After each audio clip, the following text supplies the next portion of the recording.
മത്തായി എഴുതിയ സുവിശേഷം 9-ാം അധ്യായം 33-ാം വാക്യം 2-ാം ഭാഗം. ഇസ്രായേലിൽ ഇങ്ങനെ ഒരു നാളും കണ്ടിട്ടില്ല എന്ന് പുരുഷാരം അതിശയിച്ചു. യേശു ചെയ്ത അത്ഭുതങ്ങളും വീര്യപ്രവൃത്തികളും കണ്ട ജനത്തിന്റെ പ്രതികരണമായിരുന്നു ഇത്. ദൈവജനമായിരിക്കാൻ ദൈവം തെരഞ്ഞെടുത്ത ഇസ്രായേലിൽ അനേകം പ്രവാചകന്മാർ എഴുന്നേറ്റിട്ടുണ്ട്. അവരിലൂടെയും ദൈവം അത്ഭുതങ്ങളും അടയാളങ്ങളും ചെയ്തിട്ടുമുണ്ട്. എന്നാൽ വെറും 3.5 വർഷങ്ങൾക്കുള്ളിൽ യേശു ചെയ്തതുപോലെയും ചെയ്തതിനോളവും മറ്റാരും ചെയ്തിട്ടില്ല.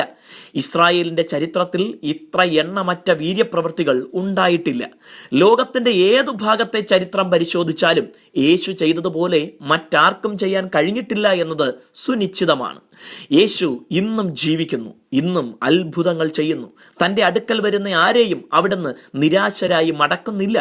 നമ്മുടെ ജീവിതത്തിലും എണ്ണമറ്റ വൻ കാര്യങ്ങൾ ചെയ്യാൻ യേശുവിന് കഴിയും.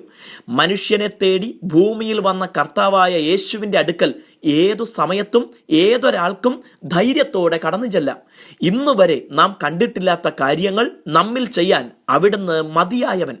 സകലത്തെയും സൃഷ്ടിക്കുകയും സകലത്തെയും നിയന്ത്രിക്കുകയും സകലത്തിന്മേലും അധികാരമുള്ളവനുമാകയാൽ യേശുവിന് കഴിയാത്തതായി ഒന്നുമില്ല. പ്രപഞ്ചത്തിൽ എവിടെയും തനിക്ക് പ്രവർത്തിക്കാൻ ഒരു പ്രയാസവുമില്ല.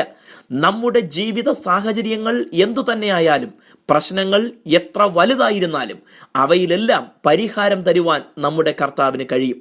നിരാശയും ഭയവുമെല്ലാം നമ്മെ വിട്ടുമാറുവാൻ യേശു നമ്മുടെ അരികിലുണ്ട്. ഇതുവരെ കണ്ടിട്ടില്ലാത്ത അത്ഭുതം നമുക്ക് യേശുവിൽ നിന്ന് പ്രാപിക്കാം. ദൈവം നമ്മെ സമൃദ്ധിയായി അനുഗ്രഹിക്കട്ടെ.